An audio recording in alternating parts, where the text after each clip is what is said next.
Hello friends, welcome back to the shop. Today is Sunday, February 5th, and it is a cold day here in Eastern PA, as it should be on February 5th, so all is right with the world. If you're a groundhog watcher, you know that son of a gun Phil saw his shadow. For those of you that don't know, it was Groundhog Day, February 2nd, I believe, and yeah, we're going to apparently get 6 more weeks of winter if you believe that groundhogs can predict the weather. I think they can probably predict the weather about as well as anyone can, so why not? So 6 more weeks of winter it is.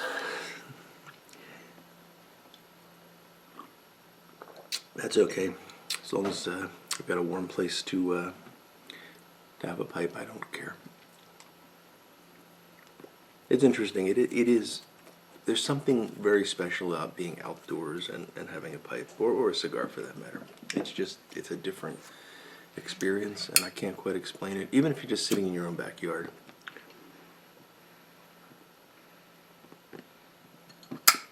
But I'm fortunate that my wife doesn't mind the pipe smoking. She's not too fond of the cigar smoking, but the pipe doesn't bother her. So that's, at least in the cold months, I don't have to avoid pleasure. Speaking of which, I'm smoking my Lane Crown Achievement pipe. Gotta do a little bit of touch up on the stem on this guy. It's getting a bit oxidized, so while I got it down here, I'll do that. And I'm smoking Bengal Slices, which is the tobacco that I've decided to focus on for the month of February. And I've talked about Bengal Slices before. I'll put a link down below to my impression video on the tobacco in case anyone's interested.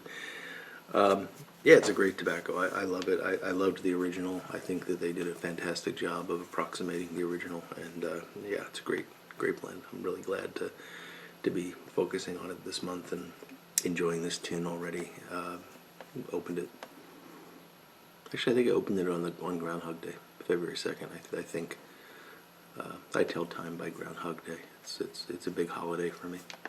I'm just kidding. It's on my mind for some reason this morning. Anyway, Bengal Slices, good stuff. Now I've been trying to focus on this one tobacco and supplementing with Carter Hall, and you know it kind of works. But I got a couple other things going. Just things came in, and I wanted to try them, and so I'm probably going to do a couple of tobacco impressions this month, because some of them are very nice, and I want to share them, or interesting, and I want to share them. But I am still trying to, really get to know this during the month of February. So we'll see how that goes. And in other tobacco news, you might remember I mentioned Kramer's Tobacco. I visited there when I did my trip out to the West Coast in October, and this is the shop that's famous for celebrity blends. So they have blends that were my two favorites are the one that was blended for Danny Kaye, which is really a nice tobacco. It's a mild English with some Perique in it, and then there's a similar blend that was for Cary Grant, which is pretty much the same, but without the Perique. Both very nice blends. The news is that, well, when I was there in October, the proprietor, whose name is Marcia, told me that she was worried about the FDA deeming regs and that how they might impact on her ability to blend, because she did all the blending right there in the shop, just like her dad had done originally. And she was talking to somebody about taking over the blending, and she didn't want to really go into much more detail. Well, SmokingPipes.com just announced that they will be selling, or already selling, Kramer's tobacco in both bulk and tins. So yeah, check that out if you're interested. And if you like a mild English, they're not overdone with a lot of Kia, but they're good stuff. I highly recommend giving it a shot. And at some point, I'm going to have to put together a video about Kramer's, because I took a lot of pictures there, and I really wanted to talk about the shop and the history.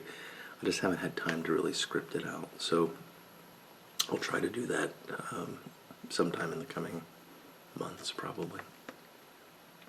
But check out the tobacco at smokingpipes.com. The other blend that I've had from Kramer's, and it's been a long time since I've had this, so take my words with a grain of salt, but I had their Father Dempsey blend, and that is a heavier English, more akin to, no, a heavier English. I can't think of anything right now to compare it to.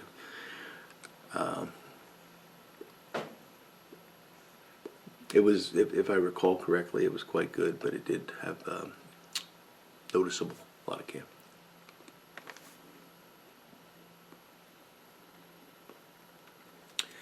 So it's Super Bowl Sunday. I don't remember being less enthused about a Super Bowl. I'm a football fan, don't get me wrong. I like football. I usually enjoy the Super Bowl regardless of who's in it. This time I just don't care.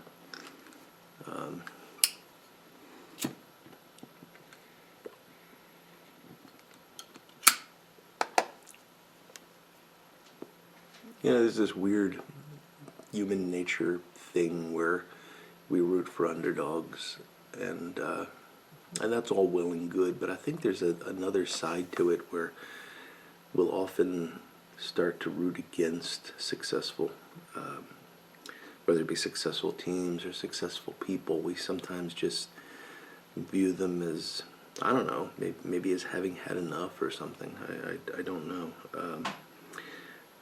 But yeah, there's something about the success that New England's had that just kind of rubs me the wrong way. And you know, it's not a kind way of looking at it. You know, I should be looking. You know, there's some really good athletes on that team, and they've done really well, and they deserve everything that they get. But yet, part of me is just saying, geez, it's them again.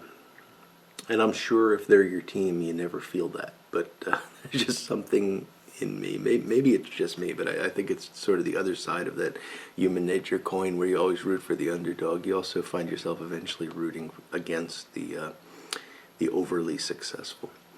So anyway, if you're not like me and you're looking forward to the game, I hope you enjoy it. I hope you have a great time watching it, and that it provides a nice finish to your weekend. So I am swamped with work, which is a good thing. I actually have quite a few pipe restorations going on. I've got a lot of stem making going on. It's been really busy. There's absolute chaos around me right now, which I will not show you because then you'll think I'm a terrible slob. But yeah, there's just, you know, I've got like 4 things going on at the same time. I know where everything is, but it's a little chaotic looking. But all is going really well on that end. Hopefully you saw the Cobb Mod video I did last, it was posted on Wednesday. That was a fun little project, just took a couple of days to do, but I just wanted to really play around with that stem, trying to put the filter in, making sure that I could drill it for the filter and everything, and it sounds less impressive than it probably, or I guess it sounds less difficult than it should, because you know, you can't just, drills are great for making holes, but they're not very good at making round holes. And when you want to have a hole that's, you know, perfectly round and retains a filter, that's a bit more of a challenge. Although with a metal lathe, it's a very basic machining thing, but I'm not a machinist. So yeah, I was glad that turned out as well as it did. I still plan to finesse that stem a little bit because it was a bit chunky in the middle, but we'll get there. One of the things I have to do today is I have to go and buy a new sanding belt for my belt sander, which is what I used to do the initial shaping on the stem. It gave up the ghost while I was sanding that particular one, which is the reason why the stem is so chunky, because I didn't want to spend 15 hours hand filing it. So yeah, I got to get a new belt for the sander, and then I can finesse that down a bit, and I need it for some of the other stems I'm working on right now. Anyway, I hope you all are having a great weekend. I hope you all have a fantastic week ahead. And I will say that until next time, I will look forward to talking to you all again very soon. So goodbye now.